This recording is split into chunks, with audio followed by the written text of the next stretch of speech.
Back to my channel. आज की video में हम बात करेंगे प्री मेनोपॉज, पेरी मेनोपॉज और मेनोपॉज। आप सब लोग जानते हैं कि मेनोपॉज उसको बोलते हैं जब एक लड़की के जो पीरियड्स हैं वो ख़त्म हो जाते हैं और वो कभी भी उसके आगे प्रेग्नेंट नहीं हो सकते, राइट। तो मेनोपॉज का मतलब होता है हमारे पीरियड्स ख़त्म होना, लेकिन प्री मेनोपॉज उसका मतलब है ऐसा होने के पहले का जो टाइम है। प्री मेनोपॉज उसको बोलते हैं कि जब आपको कोई भी मेनोपॉज के सिम्टम्स नहीं होते हैं, आपके पीरियड्स जो है वो रेगुलर हैं या इरेगुलर हैं लेकिन वो आते हैं, तो उसको हम प्री मेनोपॉज स्टेज बोलते हैं। मेनोपॉज जब हमारे पीरियड्स बंद हो जाते हैं, लेकिन उसके बीच का एक स्टेज होता है, उसे बोलते हैं पेरी मेनोपॉज। और ये यूजुअली हमारे मेनोपॉज आने से 4 साल से पहले से शुरू हो जाता है। तो अगर जो एवरेज एज होती है मेनोपॉज की वो 51 ईयर्स की रहती है, तो जब आप 46 के हो जाते हैं या 45 प्लस हो जाते हैं तो आपको पेरी मेनोपॉज के सिम्टम्स शुरू हो जाते हैं।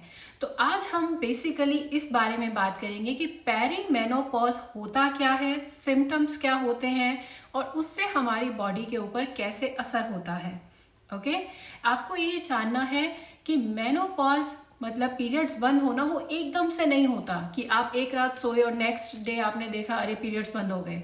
तो हर चीज का एक टाइम जो होता है वो ग्रेजुअली सब कुछ होता है। तो आपका पेरी मेनोपॉज उसी को बोलते हैं कि आपका 4-5 साल पहले से ये सिम्टम्स शुरू हो जाते हैं, जिससे आपको लगता है कि अब मेरे जो पीरियड्स हैं वो मेरा मेनोपॉज आने का टाइम ज्यादा दूर नहीं रहा है। ओके, तो आजकल क्योंकि आप देखते हैं कि बहुत सारी लड़कियों को इवन 30s में मेनोपॉज हो जाता है, बहुत सारे कारणों से आजकल जो मेनोपॉज की एज है वो 51 से डिक्रीज होती जा रही है। तो इसलिए आज हम प्री मेनोपॉज के बारे में बात करेंगे ताकि आप ये जान सकें कि आपकी बॉडी मेनोपॉज की तरफ बढ़ रही है या नहीं। ओके, सो चलिए शुरू करते हैं। पेरी मेनोपॉज का मतलब क्या है?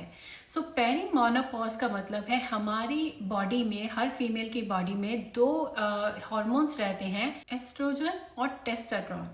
तो पेरी मेनोपॉज की स्टेज में हमारी बॉडी जो है वो एस्ट्रोजन का लेवल कम करने लगती है और उसके कारण होता क्या है, हमारे जो पीरियड्स हैं वो इरेगुलर होने शुरू हो जाते हैं। तो अगर आपकी पूरी लाइफ में हमेशा आपके पीरियड्स रेगुलर रहे हैं, तो अब अगर आपके इरेगुलर अचानक से होने शुरू हो गए हैं, इसका मतलब है आप पेरी मेनोपॉज की स्टेज में पहुंच चुके हैं और कुछ साल में आप मेनोपॉज की स्टेज को हिट करेंगे। ओके, तो मेनोपॉज और पेरी मेनोपॉज इन सब के सिम्टम्स अलग रहते हैं और इन सब की ट्रीटमेंट्स भी अलग रहती हैं। सेकेंड सिम्टम होता है हॉट फ्लैशेस। हॉट फ्लैशेस का मतलब है कि अगर आप सो रहे हैं तो अचानक से आपको बॉडी को बहुत ज़्यादा गर्मी लगने लगेगी, अंदर से हीट आपको लगेगा कि बहुत ज़्यादा हो रही है, और उसके बाद अगर आप उठ जाते हैं, पानी वानी पीते हैं तो वो ठीक भी हो जाता है।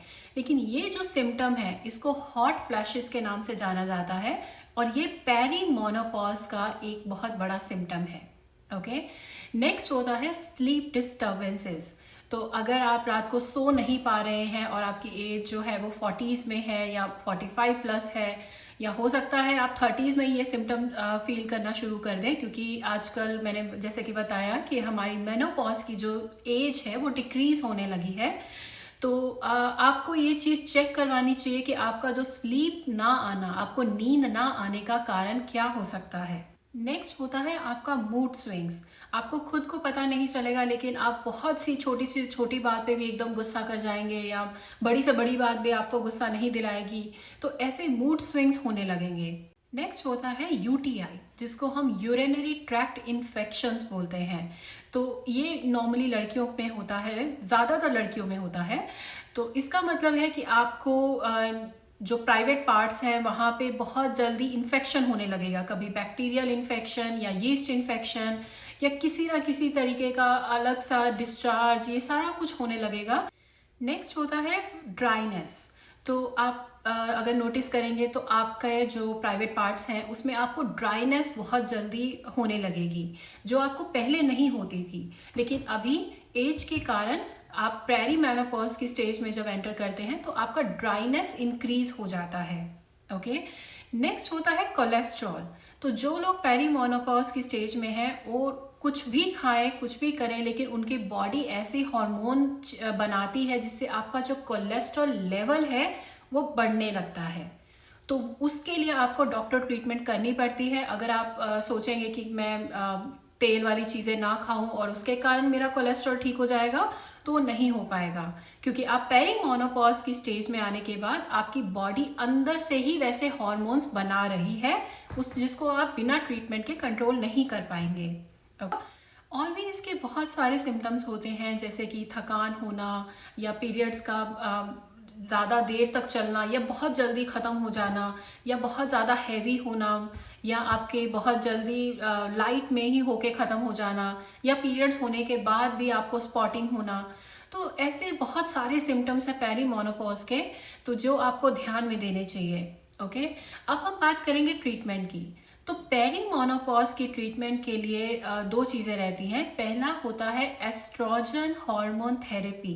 इसमें आपकी बॉडी जो एस्ट्रोजन का लेवल को मेंटेन करती है, ताकि बिल्कुल एस्ट्रोजन लेवल का लेवल ऊपर होने से या गिर जाने से जो हमारे सिम्टम्स पैदा होते हैं उनको कंट्रोल किया जा सके।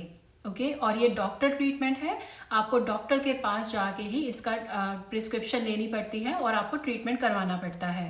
ओके, नेक्स्ट होता है हमारे ओवर द काउंटर मेडिसिन्स, जो हमें केमिस्ट के पास से मिल जाती हैं, और वो रहती हैं अगर आपको बहुत ज़्यादा ड्राइनेस हो रहा है पार्ट्स में, तो आप उसके लिए क्रीम्स आती हैं, वो यूज़ कर सकते हैं, वो आपको फ़ायदा कर सकती हैं।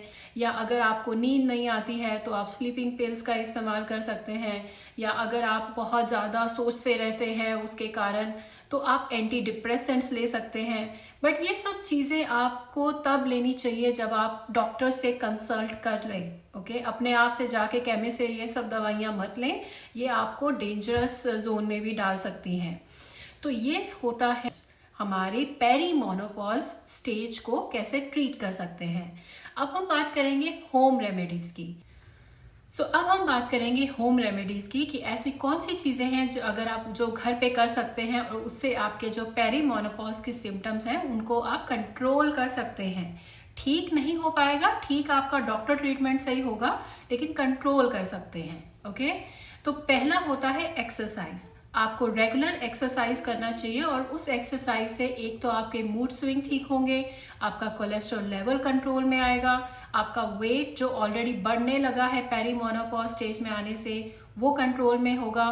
तो ये बहुत सारे और चीज़ों में भी आपको हेल्प करेगा। ओके, तो नेक्स्ट है कैफीन। आपको चाय, कॉफ़ी और कोल्ड ड्रिंक्स, ये तीनों चीज़ों में बहुत ज़्यादा कैफीन पाया जाता है, और अगर आप पेरीमेनोपॉज स्टेज में आ चुके हैं या आने वाले हैं आपको लग रहा है, तो आपको अपना कैफीन का इनटेक, मतलब आप दिन में सिर्फ और सिर्फ 1 कप कैफीन ले सकते हैं, फिर वो चाय हो, कोल्ड ड्रिंक हो या कॉफ़ी हो, सिर्फ 1 कप, और वो भी दिन में, मॉर्निंग में, इवनिंग में नहीं, आफ्टरनून में नहीं, क्योंकि अगर आप कैफीन लेवल कम नहीं करेंगे तो आपकी प्रॉब्लम्स बढ़ती जाएंगी।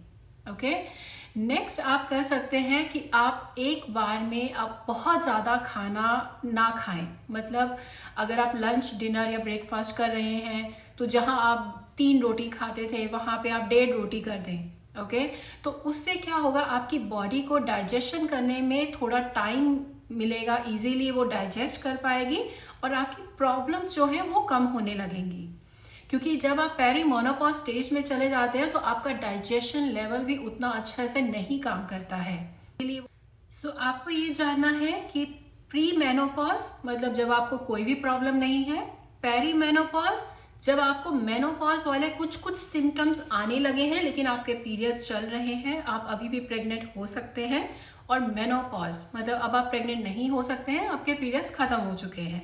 ओके, ये तीनों स्टेजेस को अगर आप समझेंगे तो as a female, as a lady, आपके लिए अपनी बहुत सारी प्रॉब्लम्स का सॉल्यूशन ढूंढना बहुत इजी हो जाएगा। ओके, एंड आई होप मेरी ये वीडियो आपको हेल्प करेगी आपकी लाइफ को बेटर बनाने में। So I hope you like it. If you do, please like my video, comment and subscribe to my channel, and we'll see you in the next video. Bye.